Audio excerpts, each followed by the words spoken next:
On a warm 4th of July night in 1988, two Texas teenagers vanished without a trace. 18-year-old Sally McNelly and 16-year-old Shane Stewart had reunited that holiday evening to watch the fireworks in their hometown of San Angelo, Texas. It was the first time they'd been together in months, and tragically, the last time they would ever be seen alive. By the next morning, Shane's prized Camaro was found abandoned near the lake, keys resting on the dashboard and fast food wrappers littering the front seat. There were no obvious signs of a struggle, and initially some hoped the young couple had simply run off together. But as days turned into weeks, that hopeful notion faded, and 4 months later, in November 1988, hunters made a grim discovery that would set this mystery into motion. The Sally McNelly and Shane Stewart case is built on fragments of facts and long-held suspicions, as well as a surprise twist that wouldn't be revealed until 2017. What is definitively known is that on July 4th, 1988, Sally and Shane spent the evening together at Lake Nasworthy, enjoying the Independence Day festivities. They were former high school sweethearts who had recently reconnected after a brief breakup, and both had only just returned to San Angelo that summer. Sometime around 9 o'clock that evening, they watched the annual fireworks show at the lake, and they likely left the crowded area late that night. In the early hours of July 5th, a park ranger discovered Shane's copper-colored Camaro abandoned near Fisher Lake, another reservoir in the area. The car's presence was puzzling. It was parked in a different section of the park than where the fireworks took place, and Shane's keys were left in plain sight on the dash. Inside, nothing seemed amiss, and there were no obvious signs of foul play. That said, because no crime had knowingly been committed at the time, it's unclear how closely the authorities examined this vehicle. Authorities at first treated the situation as a possible runaway or teenage escapade gone awry, but the families of the teens felt in their gut that something was very wrong. Shane had promised to be home by 11 p.m. on the 4th, and it wasn't like him to disappear. A search was launched when the pair failed to turn up after a couple of days, with friends and family frantically checking any places the teens might have gone. On November 11th, 1988, the first breakthrough came in a devastating fashion. Remains later identified as Sally's were found on a remote ranch property off a rural farm road in Tom Green County. 3 days later, on November 14th, searchers discovered skeletal remains of Shane in the same general vicinity. The two were found only a short distance apart, confirming they had met the same fate. The condition of the remains indicated they had been exposed to the elements for quite some time. Any forensic clues that might have lingered had likely been eliminated by West Texas weather and scavengers over those 4 months. Investigators could determine little beyond the cause of death. Both teens had been slain by a shotgun blast, likely on the night they disappeared. As the investigation unfolded, an unsettling picture emerged of the teenagers' lives before their deaths. These allegations involve alleged occult activities and a circle of friends that many in town would later describe as a satanic cult. In the year leading up to the event, both Sally and Shane had become involved with a clandestine group of local youths engaged in bizarre rituals.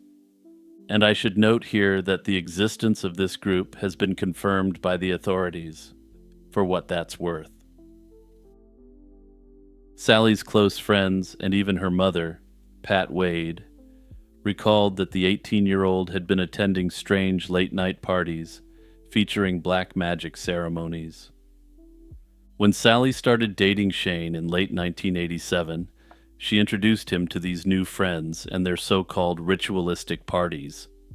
Marshall Stewart, Shane's father, noticed an abrupt change in his son's behavior around that time, claiming the once easygoing teen was now getting into fights and acting out.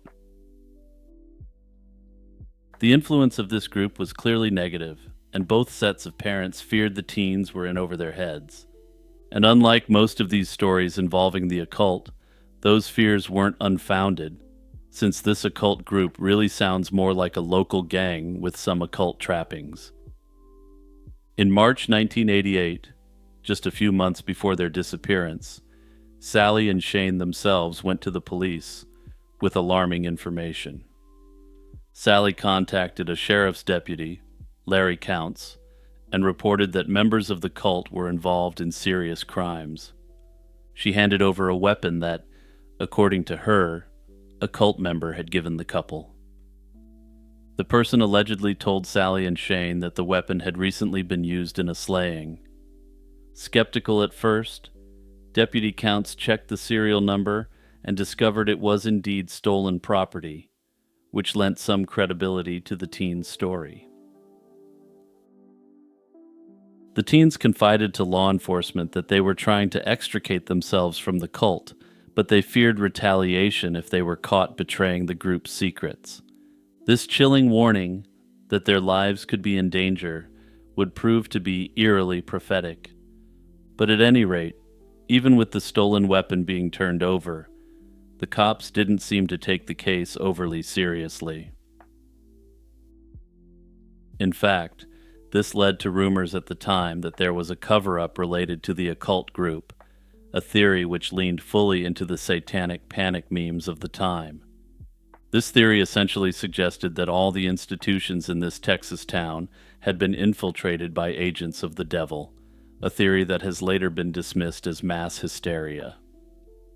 But I'll come back to this peculiar phenomenon shortly, so just hang tight for a moment.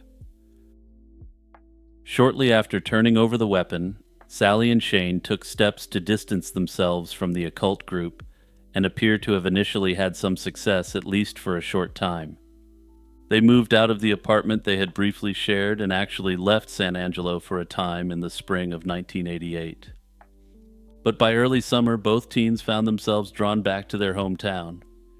In mid-June 1988, roughly 2 weeks before she went missing, Sally made a distressed phone call to her friend Helen. Sally was frantic in the extreme and claimed someone was trying to eliminate her due to her connections with the group she had been trying to distance herself from. Helen, not fully understanding the gravity of the situation, tried to calm her down and didn't report the incident to Sally's family at the time. With hindsight, this plea for help was another ominous red flag that went unheeded. Piecing together the events of July 4th, 1988, has been critical to understanding what might have happened to Shane and Sally. Thanks to witness accounts, investigators have a general timeline of the couple's last hours. After watching the 9 p.m. fireworks at Lake Nasworthy, the pair left the busy lake area and at some point traveled in Shane's car to a secluded spot by Fisher Lake, a few miles away. Why they went there remains uncertain, though it's been speculated that they may have been using it as a lover's lane of sorts. This theory makes a lot of sense to me since they were just reconnecting and they no longer had a shared private apartment where they could spend some alone time. One eyewitness later came forward to say he saw Sally and Shane near a park at Fisher Lake in the late night hours. This witness, fishing from a boat, noticed a pickup truck approach the couple's parked Camaro. He distinctly heard Sally's voice carrying over the water, telling the truck's occupants that they didn't want to be involved with the group anymore. An argument ensued, but the witness assumed it was just some teens partying or quarreling and paid little attention as he departed the area. That snippet of overheard conversation, if accurate, is incredibly telling. It suggests that the people who met Sally and Shane at the lake that night were likely connected to the very group the teens were trying to escape. Notably, this was the last known sighting of them alive, and by daylight on July 5th, when the Camaro was found abandoned, the teens were nowhere to be found. Marshall Stewart, who never believed the runaway theory in the wake of July 4th, took it upon himself to investigate. He recalled that Shane had been having trouble with a particular individual. This was another teenager from the cult crowd whom Shane didn't get along with. According to Marshall, Shane had once said that if he ever saw this person again, a fight would be inevitable. Now, in the wake of the disappearance, Marshall went to that young man's home to confront him.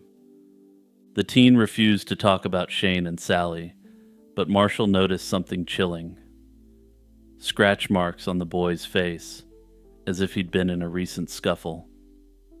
It was suspicious, to say the least, but with no further evidence, nothing was ever done. Further yet, the authorities were still treating the case as a runaway at the time, and wouldn't have interviewed Shane's scratched-up rival.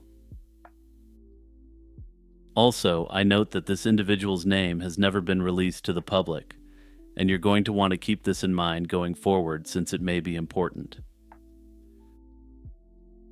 Given the eerie circumstances of the case, a number of theories have been proposed to explain who eliminated Sally and Shane and why.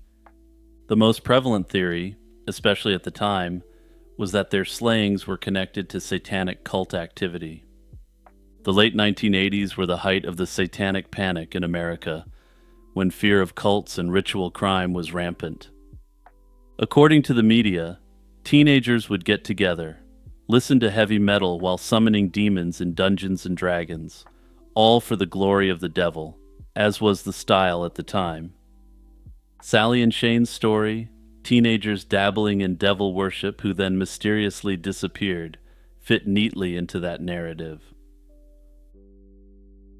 In 1991, Unsolved Mysteries ran a segment on the case, heavily implying that the couple might have been slain as part of a satanic ritual or cult retribution. This is where I first found out about the case, and where I'm sure most of you who heard about it previous to this segment did as well.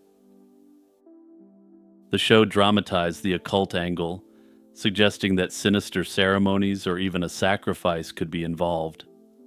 However, as time passed, investigators began to question whether the slayings were really ritualistic at all. Despite the rumors, no concrete evidence of an actual satanic ceremony or symbols was ever reported at the crime scene. In fact, decades later, law enforcement has stated they don't believe the teens were slain because of a satanic rite.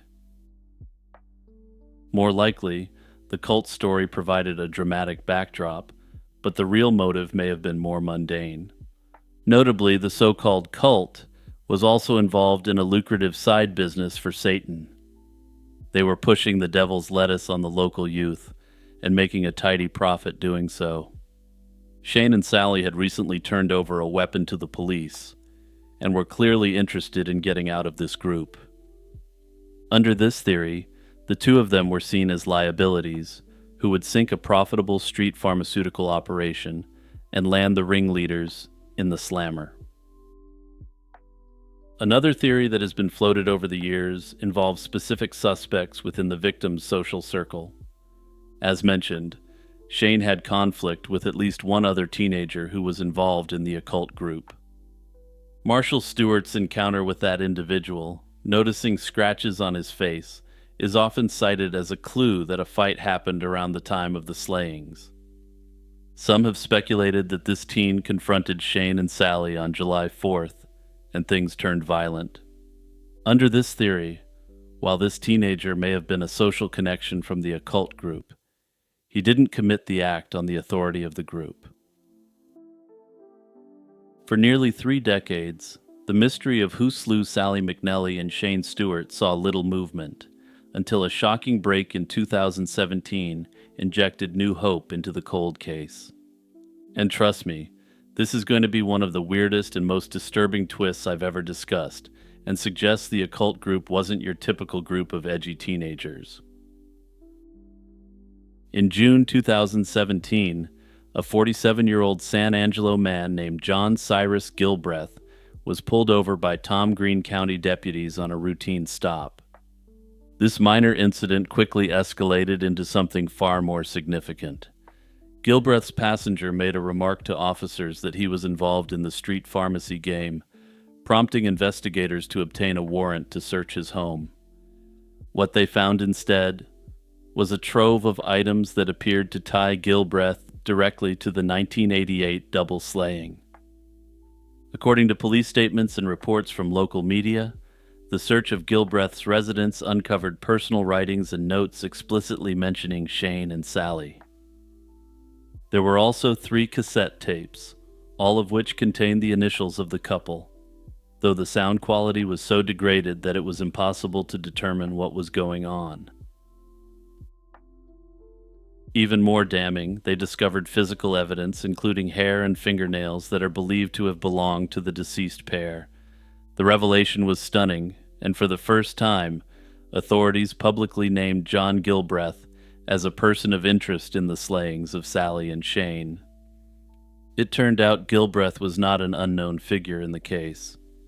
Investigators acknowledged that he had been on their radar from the very beginning, and he was one of the teenagers involved in the same occult group back in 1988.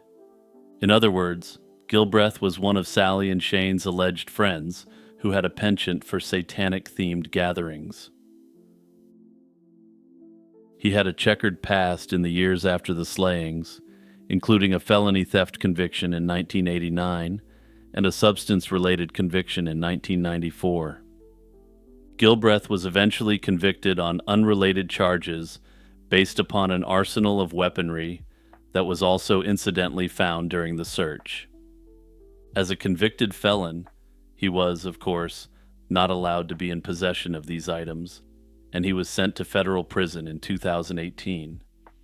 Notably, however, he has never been charged with the slayings of Shane and Sally. The evidence found at his home is strongly suggestive, but likely not enough on its own to secure an indictment without corroborating proof or testimony.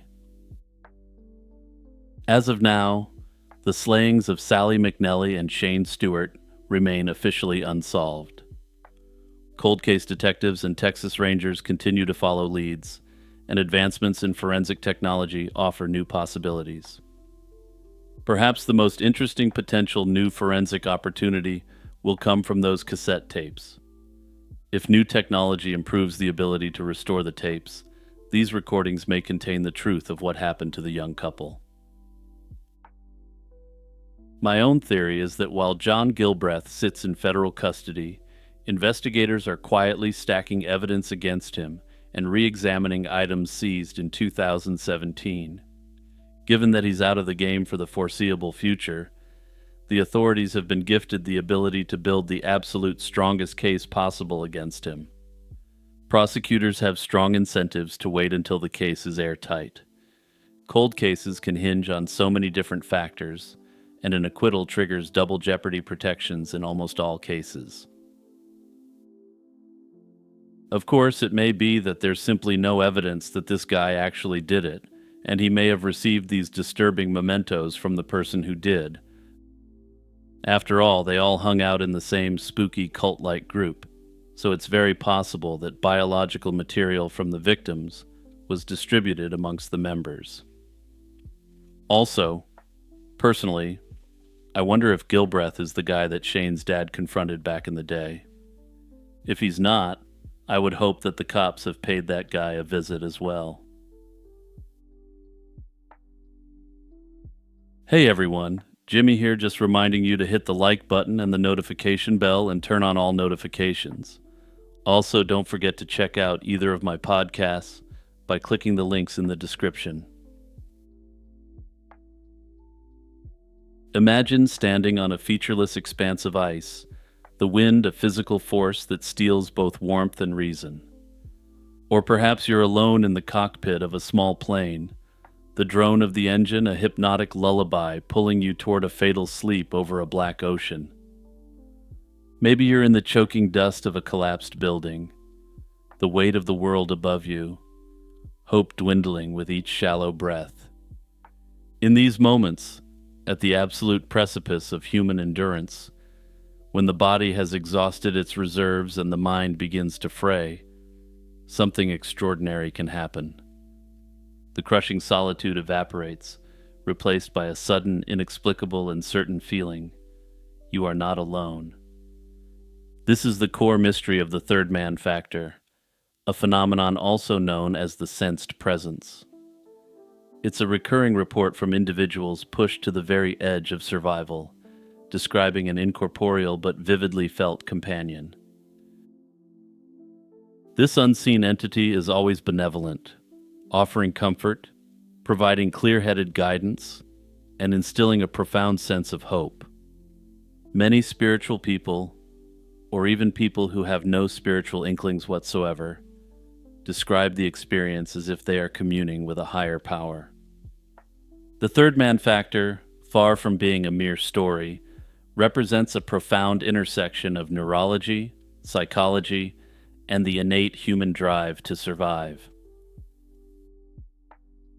The genesis of our modern understanding of the third man factor begins in the desolation of the Antarctic, amidst one of history's greatest tales of survival.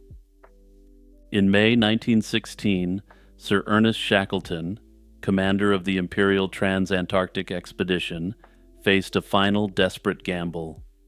His ship, the Endurance, had been trapped and ultimately crushed by pack ice, stranding his crew for over a year. After a perilous open-boat journey, Shackleton and two of his toughest men, Frank Worsley and Tom Crean, landed on the coast of South Georgia Island. The whaling station that represented their only hope of rescue lay on the opposite side, across an uncharted and forbidding spine of mountains and glaciers. What followed was an epic feat of endurance, a non-stop 36-hour march across this treacherous terrain. The men were at the absolute limit of their physical and mental strength, suffering from exhaustion, dehydration, and the constant threat of the elements. They possessed no tent, no sleeping bags, and their only equipment consisted of a few pieces of rope and some climbing picks. They were three men, alone against an entire continent, or so they thought. During that grueling trek, each of the three men experienced a strange and powerful sensation. As Shackleton later recounted in his 1919 book, they began to feel the presence of a fourth individual with them. This wasn't a fleeting delusion, but a persistent feeling of a companion walking alongside them, a silent, supportive presence. Crucially, none of them spoke of it at the time, each man keeping the inexplicable experience to himself, focusing only on the task at hand. It was only weeks later, after their miraculous arrival at the whaling station, that the shared nature of their experience came to light. Shackleton's Antarctic apparition wasn't an isolated anomaly. It was merely the first widely publicized account of a phenomenon that appears to be a universal feature of the human experience under duress. Notably, the high-altitude world of mountaineering is a fertile ground for the third man phenomenon, and this is actually how I originally found out about it. The combination of hypoxia, extreme cold, fatigue, and isolation creates a perfect storm of physiological and psychological stress. One of the most compelling accounts comes from Reinhold Messner, arguably the greatest mountaineer in history. During a desperate descent of Dimer Mountain in the Himalayas, Messner became acutely aware of a third climber accompanying him and his partner. He couldn't see the figure directly, but he felt its presence with absolute certainty, just out of his field of vision, keeping pace with them on the treacherous slope. Similarly, in his book Touching the Void, climber Joe Simpson recounts his near-fatal experience in the Peruvian Andes. After shattering his leg and falling into a deep pit, he was left to perish. During his impossible, agonizing crawl back to base camp, he was guided and relentlessly encouraged by an internal voice. This voice was distinct from his own thoughts, providing clear, pragmatic instructions and pushing him to continue when every instinct screamed for him to give up. The phenomenon isn't limited to the world's highest peaks or frozen wastelands. The sensory monotony and profound isolation of long-distance solo travel can also conjure the unseen companion. In 1927, During his historic 34-hour nonstop flight across the Atlantic, Charles Lindbergh battled overwhelming fatigue. In the cramped cockpit of the Spirit of St. Louis, he reported the presence of translucent, friendly beings who spoke with him, discussed navigation, and offered reassurance. And yeah, I'm just going to say that we could all use some of those crazy entities in our life. While the stories are compelling, they beg the fundamental question about what this phenomenon actually is. Perhaps the simplest answer is that it's a spiritual entity sent to assist an individual under duress. From a neurological perspective, scientists have speculated that this is essentially a glitch in the brain brought on by extreme duress. Psychologists, on the other hand, note that it seems to serve an adaptive function while in those extreme situations, and speculate that the brain invents an imaginary friend. These theories have little to back them up, and are in essence really just preliminary hypotheses. After all, it's hard to replicate the circumstances that make the third man phenomenon appear under laboratory settings, for obvious ethical reasons. However, perhaps the most persistent and challenging aspect for any purely mechanistic explanation is the overwhelmingly helpful and benevolent nature of the presence. Neither scientific theory fully accounts for why this internally generated entity is always a force for good. Simply put, there's no stories like this of the stressed-out brain conjuring a malevolent demon wishing for someone's demise. The third man present in these extreme survival situations is a consistent ally that's found across cultures and time. This points toward a deeply embedded pro-survival bias in the very fabric of the mechanism, a feature that continues to elude a complete scientific explanation. Ultimately, at present, no one can truly say what the third man is. If it's just a neurological glitch, those who believe it has a spiritual dimension question why this presence is universally positive and calming. Also, I don't usually directly ask this, but since this phenomenon is so unusual, I'm going to take a shot in the dark here and ask if anyone has experienced this firsthand. If so, let me know the details of the experience in the comments below, since I'm endlessly fascinated by the concept of the third man. A United States congressman vanishing without a trace sounds like something out of a Netflix series, yet that's exactly what happened to Jeremiah Harrelson. Harrelson, a pioneering African-American politician during the Reconstruction era, survived the horrors of an antebellum plantation to enter Congress. Despite this, we know remarkably little about his last years, and he disappeared without a trace, having become a disgraced public figure.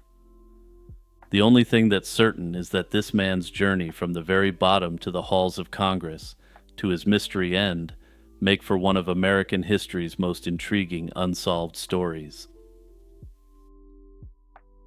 Born in Georgia in 1846, he was sold twice as a child and endured brutal whippings that left his back scarred for life. With no formal schooling available, Harrelson taught himself to read and write as a young man. This self-education, combined with his natural gift for public speaking, propelled him into politics. By 1870, just 5 years after his emancipation, Harrelson won election to the Alabama state legislature as one of the first black lawmakers in the Reconstruction era. 2 years later, he advanced to the state Senate, where he pushed through laws focusing on equality between black and white citizens of the state. Harrelson quickly earned a reputation as a witty, eloquent speaker and an independent thinker. His talents didn't go unnoticed, and Frederick Douglass himself applauded Harrelson for combining keen humor with sound sense in his oratory. In 1874, at just 28 years old, Jeremiah Harrelson set his sights on the United States Congress.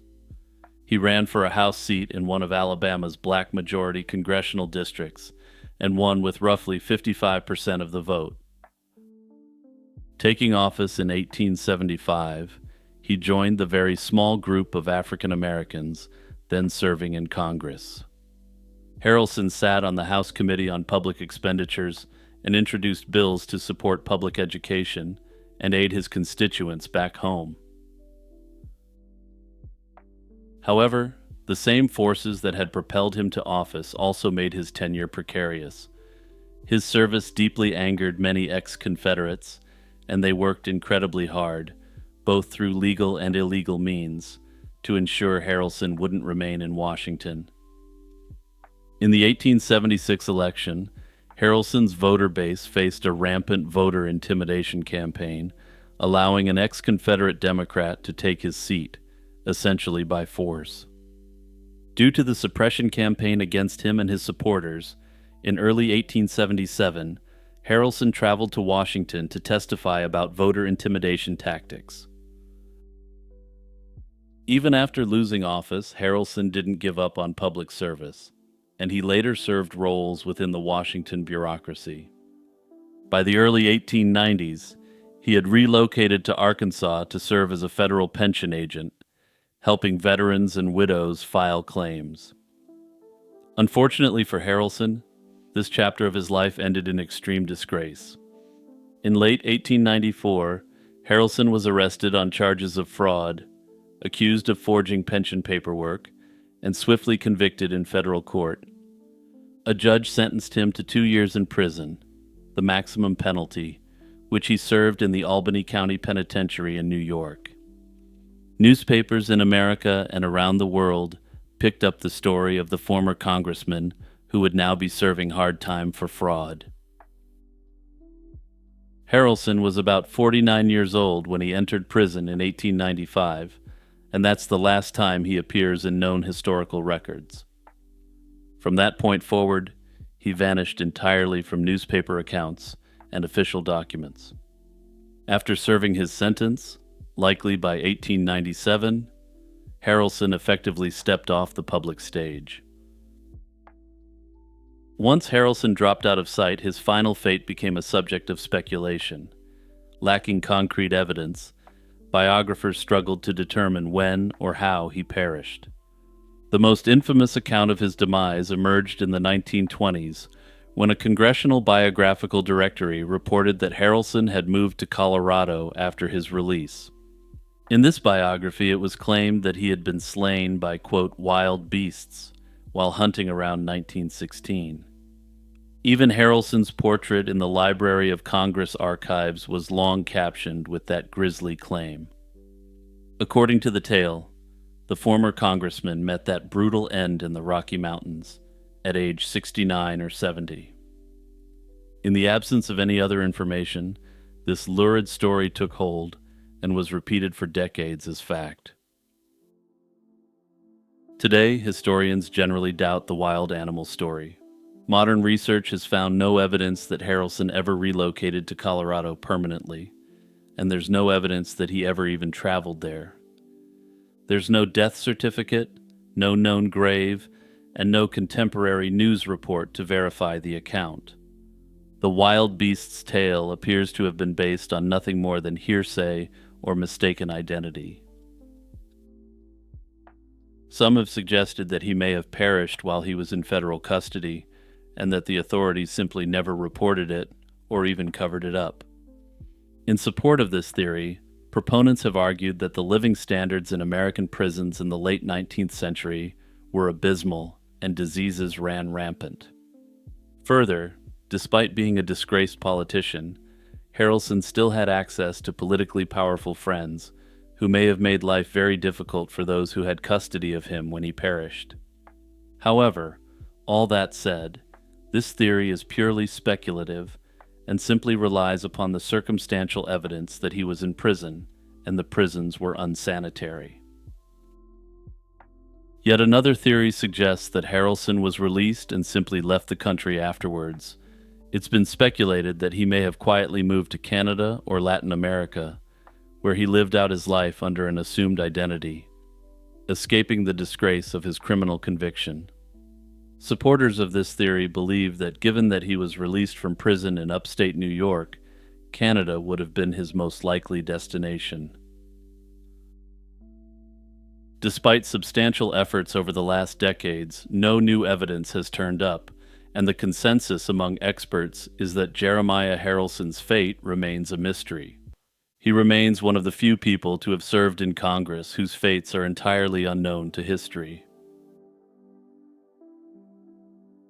It was a chilly dawn on Friday, October 13th, 1307, and the balance of power in France was about to shift drastically. King Philip IV's agents were fanning out across France, poised to arrest every Knight Templar they could find in a single stunning sweep. In Paris, officials crashed through the doors of the Templar headquarters only to discover, to their astonishment, that the vaults were empty.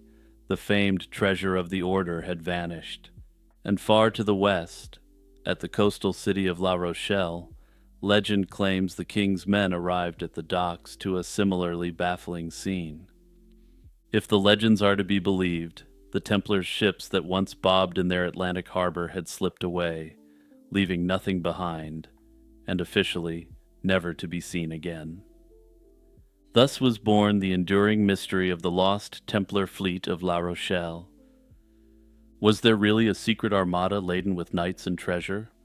Or, as some have suggested, was this supposed historical event more fable than fact? Long before becoming the stuff of legend, La Rochelle was a practical asset for the Knights Templar. This Atlantic seaport in western France had been a major Templar base since at least the 12th century. The order received privileges in La Rochelle and helped transform the sleepy harbor into a bustling hub of trade. By the late 1200s, La Rochelle was effectively the Templars' chief Atlantic port, a counterpart to their ports in the Mediterranean. It was here that the knights stationed what they considered their main fleet of ships, though one should picture this fleet in context. Unlike a king's navy of dozens of ships, the Templars' Atlantic fleet was a relatively modest collection, mostly used for commerce and transport rather than direct conflict. Historical records show that Templar ships at La Rochelle were primarily engaged in trade, especially the lucrative wine trade. The order owned vineyards and produced wine in the region, and their ships ferried barrel upon barrel to markets in England and beyond. In other words, these weren't armadas bristling with knights in shining armor, but likely ordinary medieval merchant vessels tasked with hauling goods. While the Templars did have ships more suited for conflict, these were located with their Mediterranean assets. The Templars, being astute businessmen in addition to warriors, often rented additional ships as needed for their transport activities. Owning a huge permanent fleet would have been impractical, so they kept only a few ships on hand and hired others for bigger jobs. By all accounts, the fleet at La Rochelle was limited and utilitarian, not a mighty secret navy. This point becomes crucial when judging tales of a grand disappearance. The stage for the fleet's disappearance was set by the infamous events of October 1307. King Philip IV of France, deeply in debt to the Knights Templar and eyeing their assets, had resolved to destroy the order. Under the cloak of secrecy, Philip issued sealed orders to his officials across France to be opened and executed on the same day, Friday the 13th. At dawn that day, the roundup began. Templar brothers were arrested en masse, their commanderies raided, and their property seized. In Paris, the Templar Grand Master Jacques de Molay was taken into custody. Yet, intriguingly, no vast treasures were found. Philip's men searched the Paris temple treasury and found it virtually empty, fueling later speculation that someone had warned the Templars in time for them to move their wealth. It's within this drama that the legend of La Rochelle's fleet takes root. According to later accounts, the Templars managed a last-minute escape at La Rochelle. The story goes that as Philip's net closed around them, carts laden with chests of gold slipped out of Paris in the dark, racing toward La Rochelle. There at the port, Templar ships awaited under cover of night.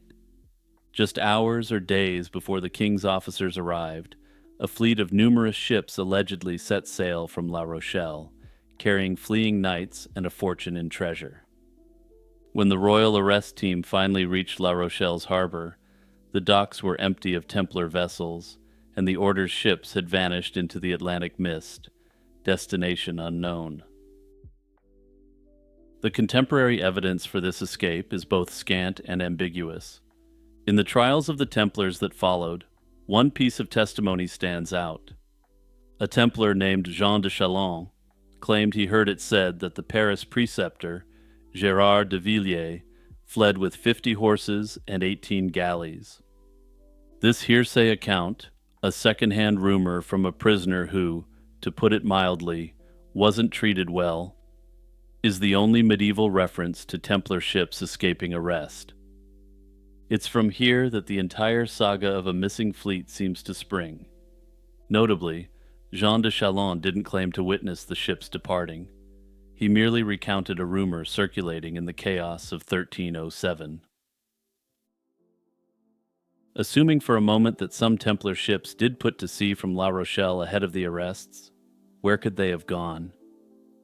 Here the line between history and legend blurs even further, and theories are all over the place.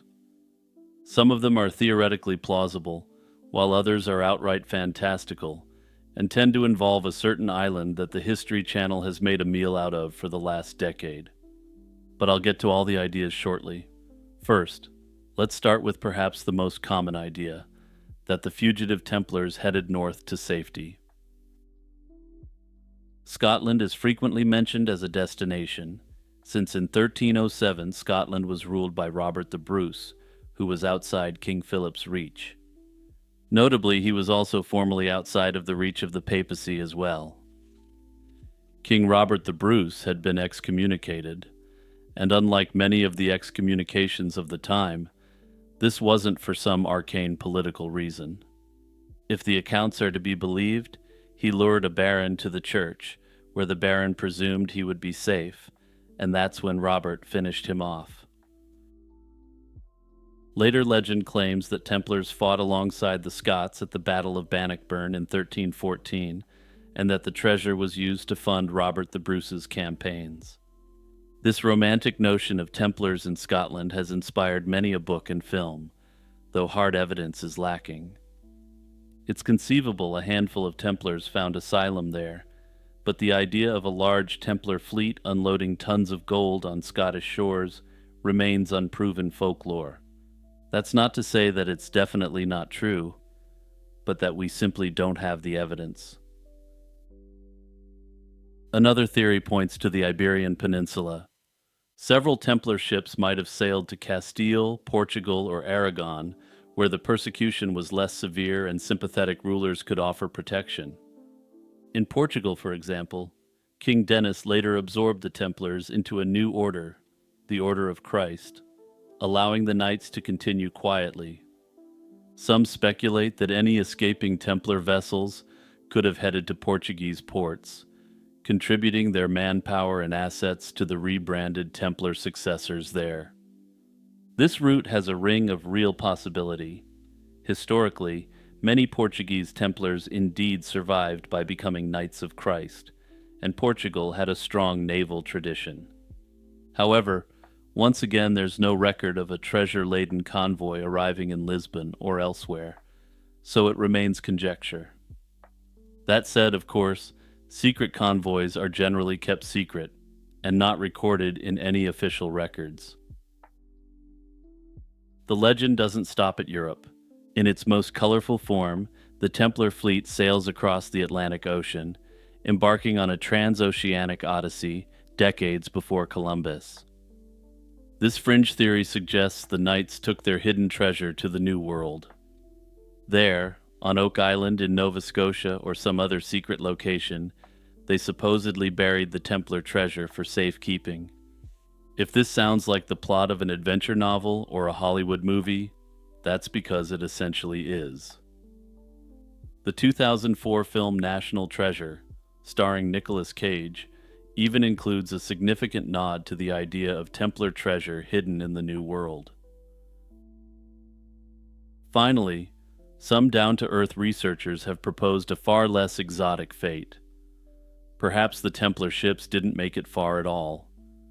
The English Channel and the area surrounding it can be perilous waters. A few heavily laden ships fleeing in haste might have been wrecked in a storm, their secret cargo lost to the depths. It's an unromantic end, but not an implausible one. Medieval ships were at the mercy of weather, and a sudden gale could have sent the Order's escapees to a watery grave, unbeknownst to anyone on shore. Again, though, there's no hard evidence to say this occurred, only conjecture based upon rapid flight in overloaded boats. When we strip away the legend and scrutinize the facts, what picture emerges of the Templar fleet at La Rochelle and its supposed disappearance? First, it's clear that the Templars did use La Rochelle as a maritime base, but their naval resources were limited. The Order, at the time of its suppression, probably had no more than a handful of galleys in total, and those were built for the Mediterranean, not for Atlantic exploration. The ships operating out of La Rochelle were likely coastal traders, with their more significant naval assets in the Mediterranean itself. They were small and suitable for ferrying goods through relatively calm waters.